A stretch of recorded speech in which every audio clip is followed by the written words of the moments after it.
My name is Harold Rademacher. What can I tell you about Buddy and I grew up together? We were 2 years apart, and we played in the same house together, same neighborhoods. We played a lot of ball, growing up together, being together for a lifetime. So I'm going to try and give you a few words. Hopefully I won't repeat too many things that everybody has heard Buddy and I talk about for about 81 years. But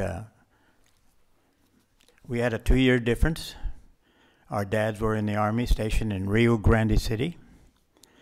Buddy and I were friends for from about the age of 6 to 8 years old. He was 6 and I was 8. And we played, and I used to go over to his house, and my mother and his mother were friends, and they worked together. And my mother worked in the chapel, and she worked in playing the piano for the church services. But we played many neighborhood games together all the time, and just he and I used to probably be together more often than anybody else, and everybody started noticing that when we started playing baseball. So we played a lot of baseball in Mexico. We played semi-pro, we played pro, and we had a grand time over there, and they would come by and pick us up in Rio Grande City, pitcher and catcher, and we took care of them. But it was we had a great time together because we knew exactly what to do, and you know, he helped me get to where I got. And both of us, by the way, eventually made the Rio Grande Valley Hall of Fame in baseball. And then later they gave me the Band Directors Hall of Fame in band directing there in the Valley. And Buddy, if he had been a band director, he probably would have been in the Hall of Fame. Because Buddy was all-Valley band on the baritone. A lot of people didn't know that because he was a good coach, he was a good athlete, and he was all-district in everything.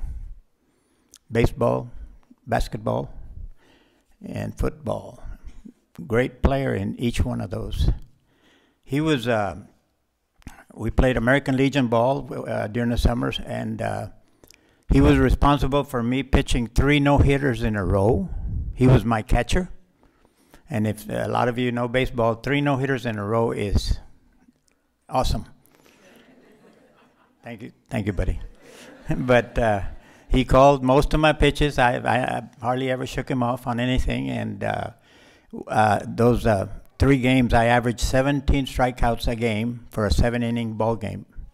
So that to me was also very special. And like I said, he helped make me what I later became. And both of us, of course, in the Hall of Fame. And Buddy had many all-district honors. Buddy also made the All-Valley Band, and he played baritone. I left Rio Grande City in 1951. I was 17 years old. And Buddy was, what am I going to do? I think he said that to himself. But he later graduated and had many honors there in Rio Grande City, and later graduated. I got to University of Texas in Austin, and Buddy hitchhiked about 2 or 3 times to come to Austin. And we had a grand time, and of course, I joined the Longhorn Band. I got all my music hours there. And Buddy was responsible for getting into the free games at the Longhorn Stadium because I used to give him an instrument case or 2, and I told everybody that he was our manager for the Longhorn Band.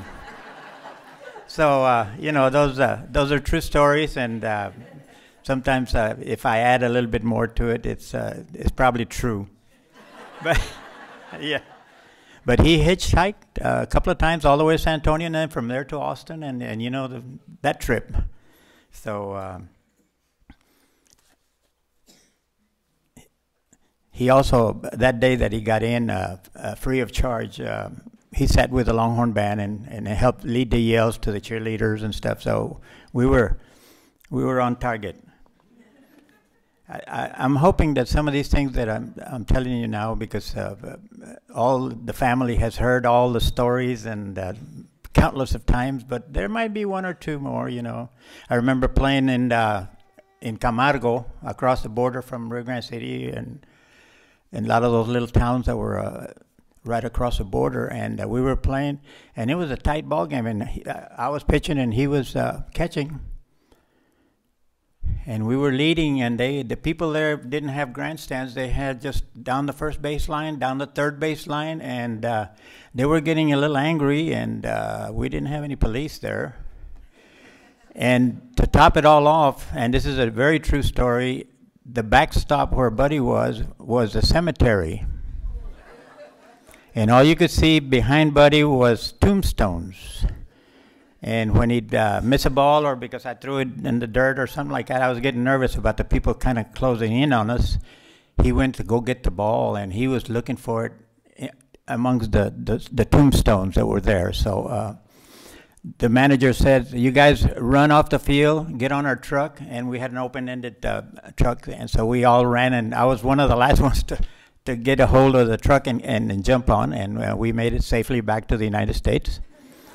But it was, those were fun times, and we had a good time playing ball, and of course, like I said, we have a lot of memories that probably we could write books on, and I think I'm going to have Wayne and some of these family members that remember more than I do to do that. But I hope all of you and family and friends go with the Lord.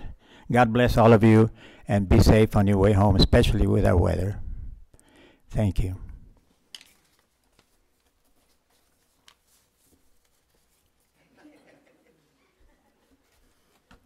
Why do I have to follow Harold Rademacher?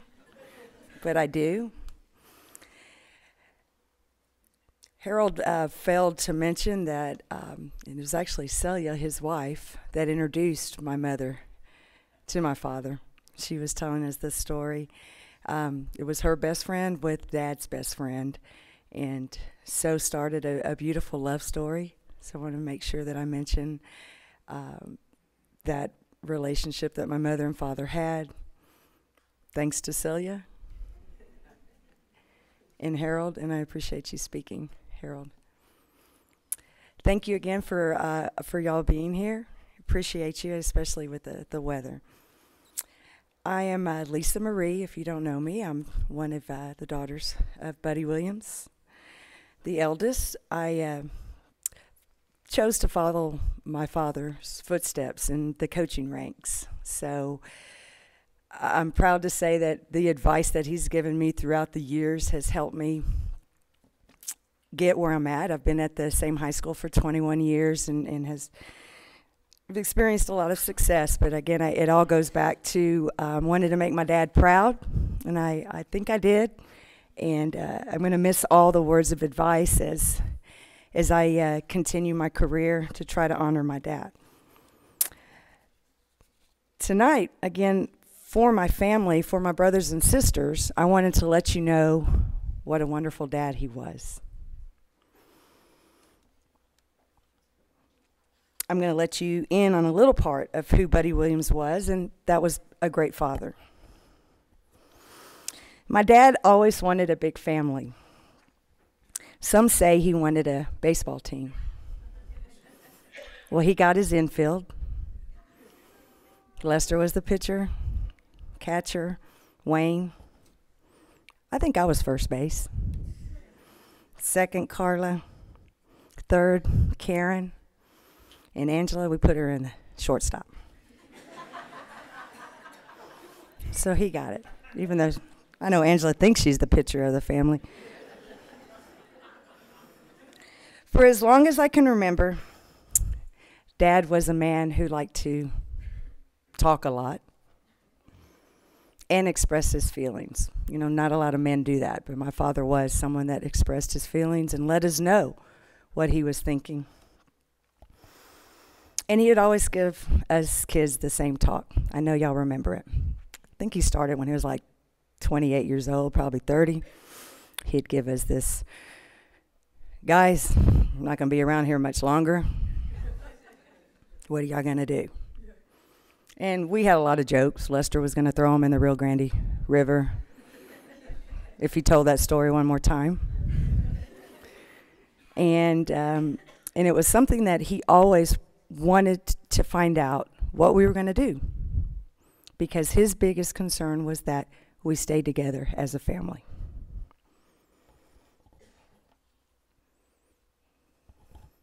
I forgot I need glasses.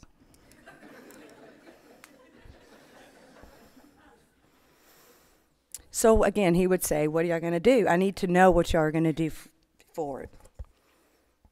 He reminded us that all we have in the end is family. I can't look up at you with glasses, so I'm going to look down and finish. I get a little dizzy.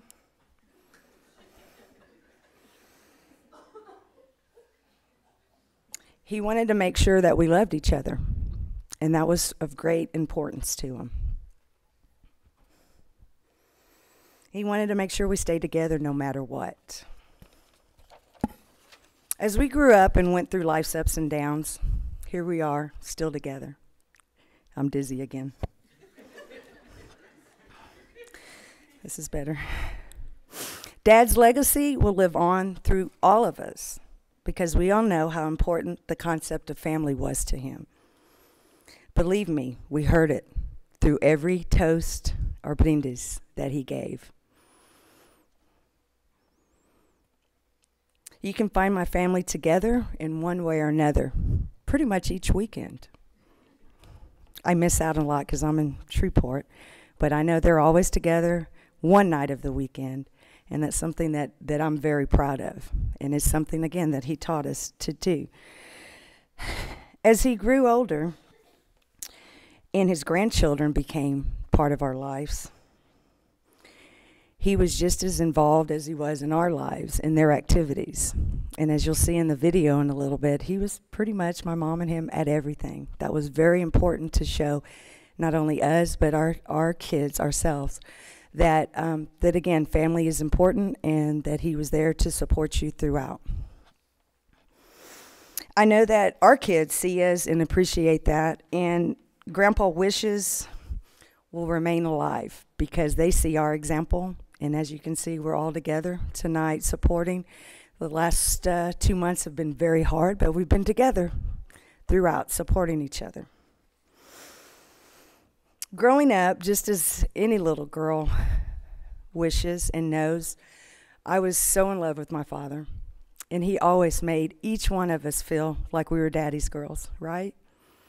He, again, always expressed his love for us every time we saw him and told us how proud he was of us. He made all of us feel like we were the only one. I love you, mija. I'm so proud of you. Dad made his sons know as well. Lester even had him watching Project Runway. Something we never thought would happen. And Dancing with the Stars. Lester, on the other hand, because Wayne did it all the time, Wayne watched sports with him. That's all they did. Lester actually watched the Maverick game, became a Cowboy fan. And the Rangers, Lord, that's a lot to sit and watch a baseball game unless it's live. So they also had a special relationship with my father. You know, there's 6 of us, so we were always fighting for his attention. And he gave it to us. That was something he always did. Dad had a way of making everyone feel like you were his favorite. As we married and brought more people into our family, he made each brother-in-law, our sister-in-law, feel special. My husband, Chuck, will tell you today that he's his favorite. But I have a feeling Alfonso, Manuel, and William will all argue that. Because again, that's the kind of guy he was. Dad was a man who never hesitated to share his accomplishments with us. Some may have called him boastful. We just called him proud. My dad has been inducted to several Hall of Fames, as Harold told you. So we said, it is true. I want to read you, I know Harold said something about the legend, is what he called himself, Mr. Rio Grande City. When, as we got older, again, we went to the Hall of Fame inductions, and this is something that we had recently found that when he was inducted to the Rattlers Hall of Fame. I'll kind of summarize. Ready for this, Mr. Cortez? The Rattler Hall of Fame, one of the greatest of all greats, Mr. Athlete of Rio Grande City. Probably the best all-around player to carry the Rattler colors, the immortal Lester Buddy Williams. And again, he was a player through 54, and believe it or not, Buddy was captain of 1952, 53, and 54 football, basketball, and baseball Rattler teams. And as Mr. Rademacher said, as consecutive years, he was all-district in football, basketball, baseball, and all-valley in band. In 1953, he won the Valley scoring championship with 112 points. Juan Solis was runner-up in scoring that year. Aside from being blessed with tremendous athletic ability, Buddy was all-valley in baritone in the Rattler band. He won 10 medals competing in solos and ensembles. He even participated in the halftime shows with his uniform. After graduating from high school, Williams served in the U.S. Armed Forces in Alaska. He later graduated from St. Mary's University in San Antonio, Texas, where he was a Rattlers baseball star. Never forgetting his playing instrument, he also played at the University of St. Mary's Band and the Military Symphonic Band. Buddy hugged Juan Solis, this is so my dad, upon receiving his Hall of Fame plaque, and was heard to comment to Juan, "I made you great, Juan. But I also know you made me what I am." William coached Rio Grande City from 1960 to 65, and his 60 baseball team won the district championship. So there it is. It was true. Dad also instilled a work ethic in all of us as he worked tirelessly with his and passion for the Department of Labor for 48 years. Dad was asked several times to move to Washington, D.C. to further his career, but he chose not to move his family there. Instead, he wanted us to call Irving our home. Dad was asked to serve for, I'm very proud of this, for President Clinton's cabinet, but Dad instead chose to finish his career here so he could be with his family. Some of the emails that my sister Carla has been receiving have been just tremendous, was the word my dad used to use a lot, was tremendous. We have, here's someone here that had said, "Thank you very much for sharing your dad's final days. If it's okay with you, can I share this story with the folks around the agency who I know cared for your dad?" There was a lot of emails sent around the nation, and folks are in shock and saddened by his passing. Your dad was always the example of how you should remain active, eat healthy as you age, so we all thought he would live forever. I'm sorry I didn't get to talk to him again, but very happy that he was with his family. You were his whole world, and I'm sure it was very comfort to have by your side. There was another gentleman who said, "I first met Lester in the early 70s when I came to Fort Worth with the Federal Highway Administration. I was young and patient, and I admit a hothead at times. Lester helped tone me down a bit. He was a calming influence. Over the years, I learned of the countless number of people that Lester helped make their life a better one. He certainly was a role model as a teacher, coach, and public servant. The bottom line is Lester left this earth a lot better than he found it. Many will remember him for his hard work, dedication to humanity, and his friendship. I know I will." There was one more from a fellow Golden Rattler that came that I forgot to read previously, and that is, recently Dad was down there for a barbecue. Mom and Dad went there. And the very name of Buddy Williams has always been a source of pride for many of him who saw him as a hero. Rio High has had several individuals who have given our dear school much to boast about. Buddy is among the top rung in that regard. Even in his school years, Buddy carried himself with style and grace, knowing he was admired by many. We'll miss him, and we offer Corina and his family our condolences. So you can see we had a lot of people that cared about my dad. Just wanted to share that with you. What I was most proud of, though, is finding out how many people's lives he touched. Growing up, we were surrounded by a huge family, my mom's family, with 15 kids, and we were pretty proud of that. Beautiful family, and that legacy that they passed on to us was something to be proud of. However, I'm proud to know how much everyone in that huge family loved my dad and how much they admired him. Some of their comments have been, your dad always took the time to say something to me, to ask me how I was doing. And he did that to we have some cousins out there, and he took the time to talk to them. And I'm getting that's to me, again, it just warms my heart to know how much everyone loved him. My aunts and uncles also loved him dearly and have told me that he never hesitated to help anyone who needed it. I'm also very proud of what a good friend he was. His lifelong friend, Harold Rademacher, proved that. He kept his friendship alive, and we always got to do things together with the Rademachers that we were just cherished forever. Dad was also committed to teaching us our heritage and never forgetting where he came from. We were part of the real Grandie families that ended up here in Dallas. The Cortez family was a huge part of that. And he always made sure that we kept our connection. And we have. The Cortezes are with us tonight as well. Mom and Dad also joined a group here in Irving called, let's see if I can say it because we thought it was hilarious, Club Continental de Irving. So it was a social/community service organization that served the small Hispanic community then here in Irving. We worked on many projects to help raise money for the underprivileged. We had raised money and did all kinds of, we would go and give shoes to the poor, and they would make us appreciate what we had. And I think for the most part, they had a great time together. Great parties.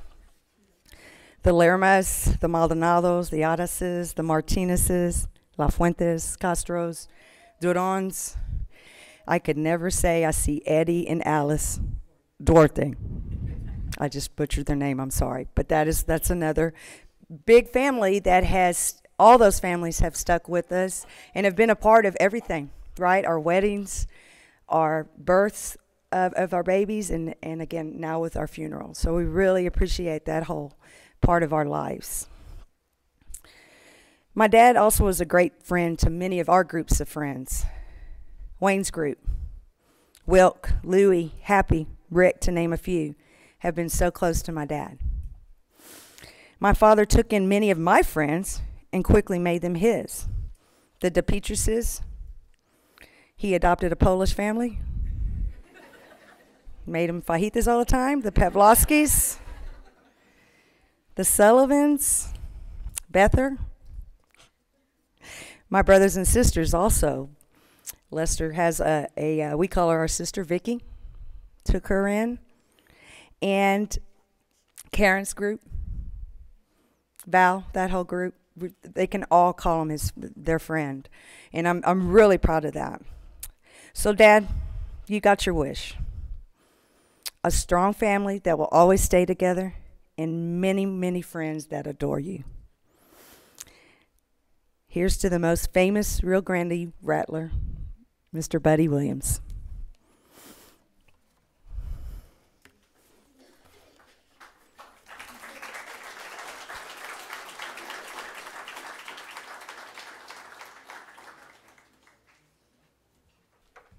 Needed an extra step.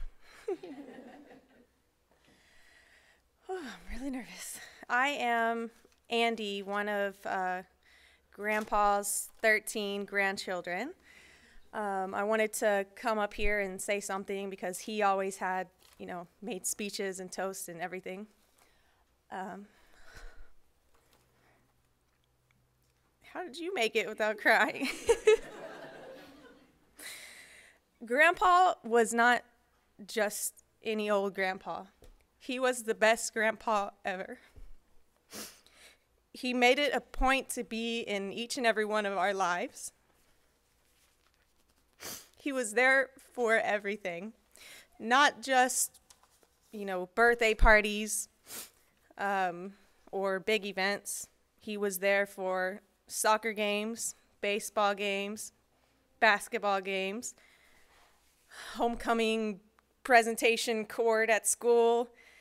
He was there for our art shows and even made it to every grandparents' day at school that we had. He gave us $1 for each goal that we scored. So it motivated us to score more. And he got in trouble when Ava would score 5 goals a game and sometimes 10. And it began to be a lot. But Grandpa was all about the bribes. He would buy us candy after church if we went to church with him on Sunday and behaved.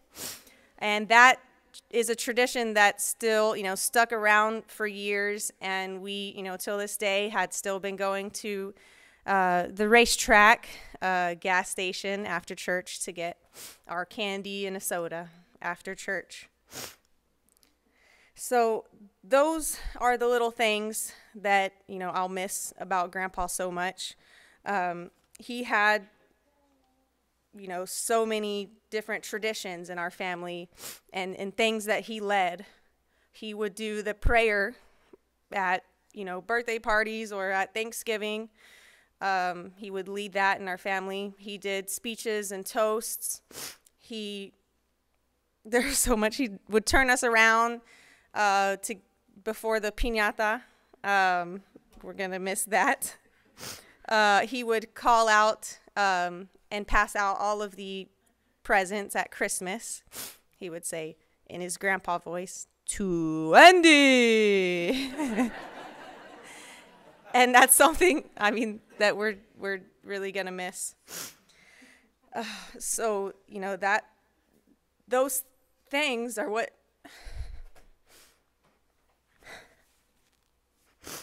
it's what makes it so hard to lose him. Because he did so many great things for our family.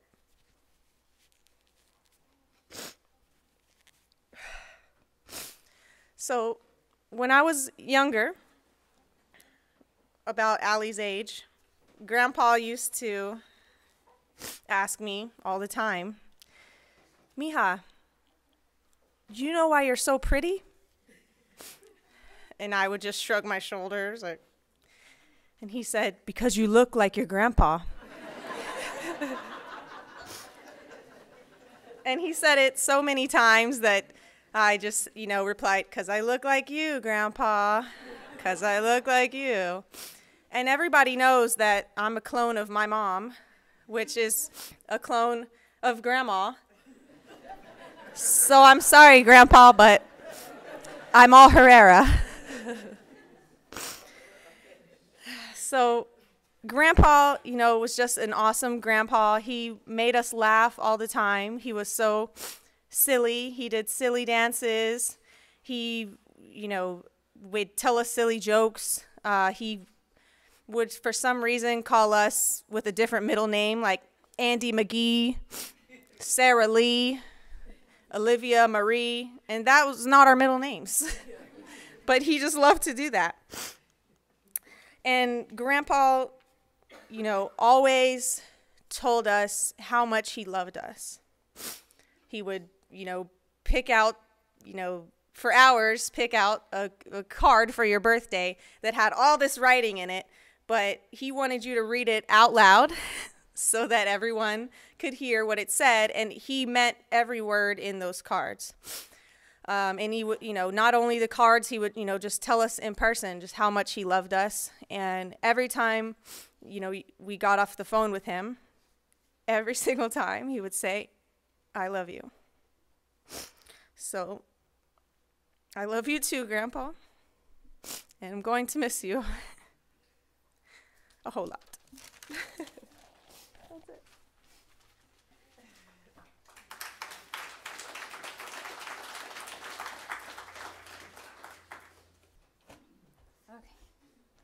So Andie said a lot that I would want to say too. So she spoke really well for the Cousin Club. But I do want to say that another thing about Grandpa was that he was known as El Cantador. And so he was a singer.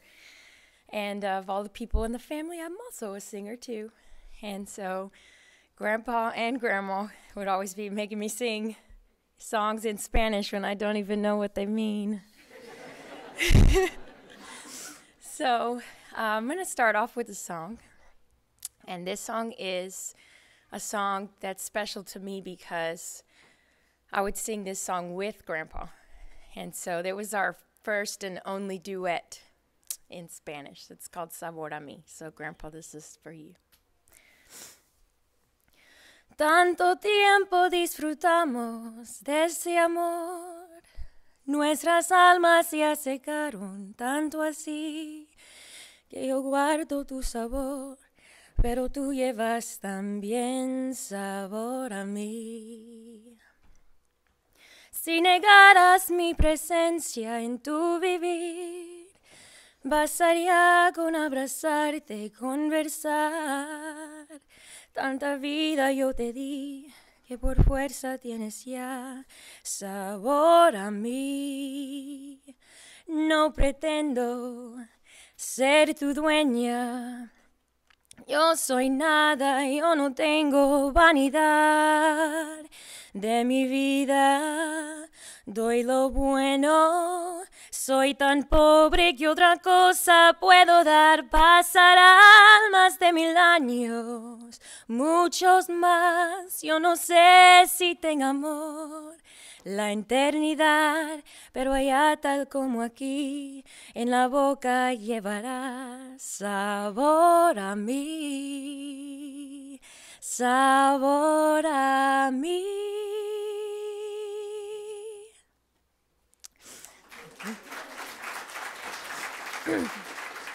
So that one was for Grandpa.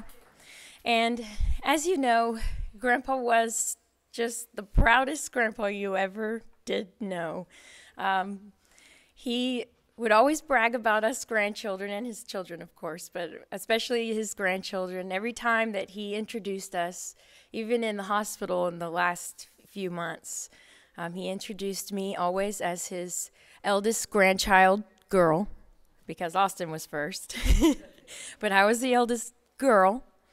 And he was just so very proud of us, and he would tell everyone and tell you, and that's the most important thing, I think, to take away from Grandpa, is that he would tell you. He would tell you that he loved you, and he would tell you how proud he was of you. So I made him proud a lot of times in my life, and so one of those times was when I was accepted to the University of Texas. And I chose that school because that's the school that Grandpa liked. That was his favorite school. And so he was very proud when I decided to be a Longhorn. And then again, double proud when Andie decided to be a Longhorn as well.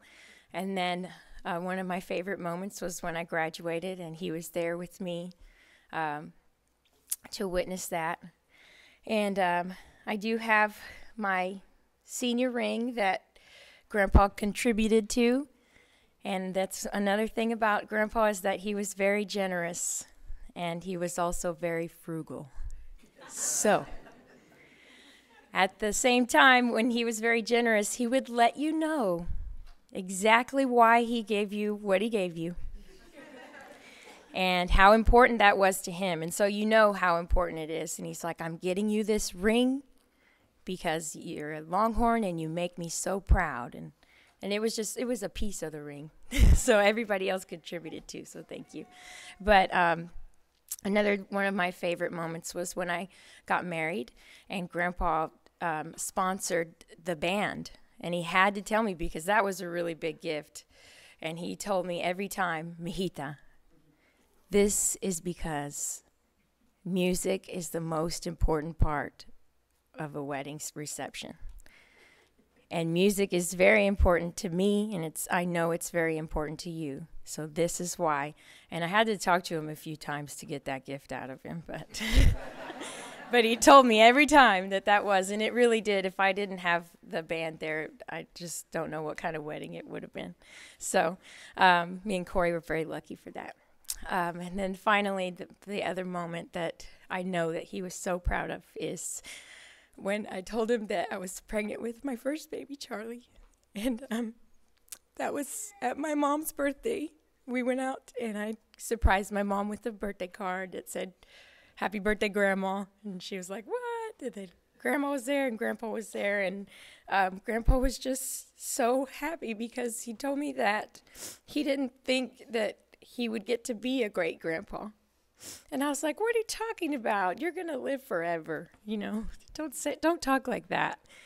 But he's like, "No, Mijita, I'm just so happy that you're going to make me a great grandpa. Great."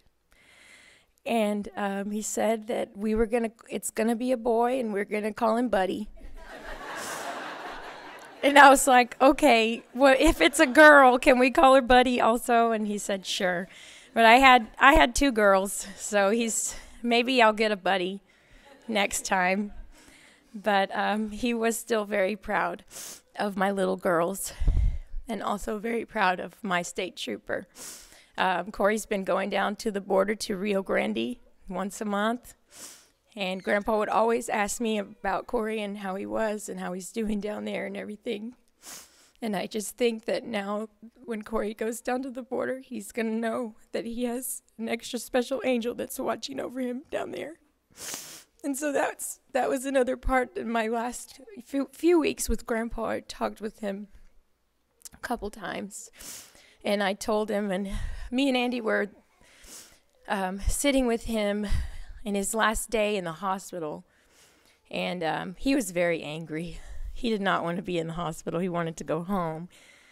And so I told him there that, "Grandpa, you know, I'm just so happy to be with you right now, because with my husband being a state trooper, I have to live every day like there's no tomorrow. And I have to tell him all the time how much I love him and how happy I am to be with him. And so, Grandpa, don't be mad, because we are so happy, me and Andie, to be with you right now, because we thought we were going to lose you a week ago."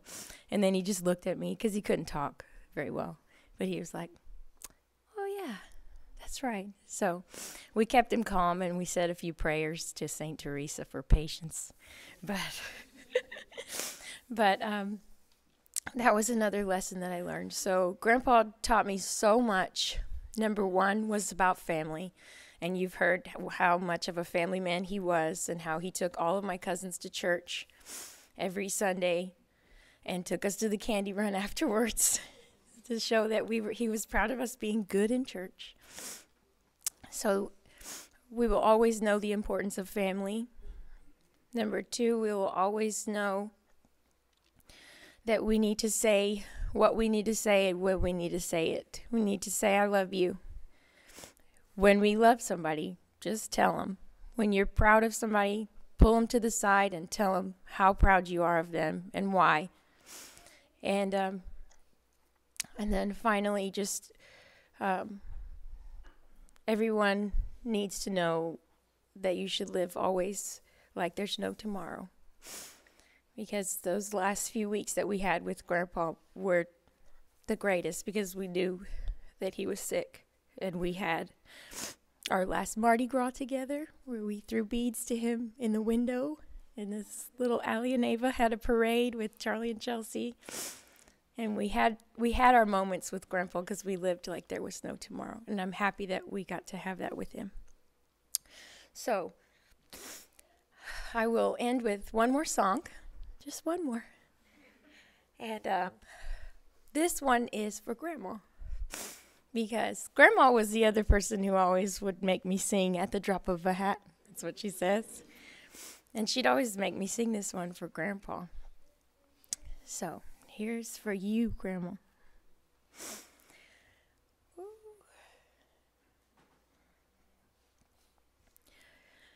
No existe un momento del día en que pueda apartarte de mí. El mundo parece distinto cuando no estás junto a mí.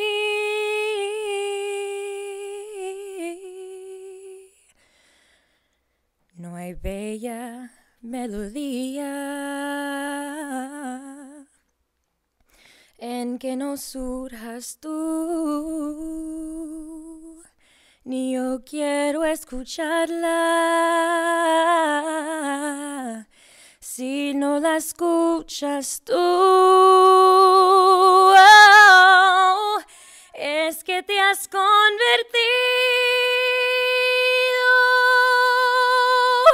en parte de mi alma. Ya nada me consuela si no estás tú también. Más allá de tus labios, del sol y las estrellas, contigo en la distancia, amado mío, estoy contigo en la distancia, amado mío, estoy contigo.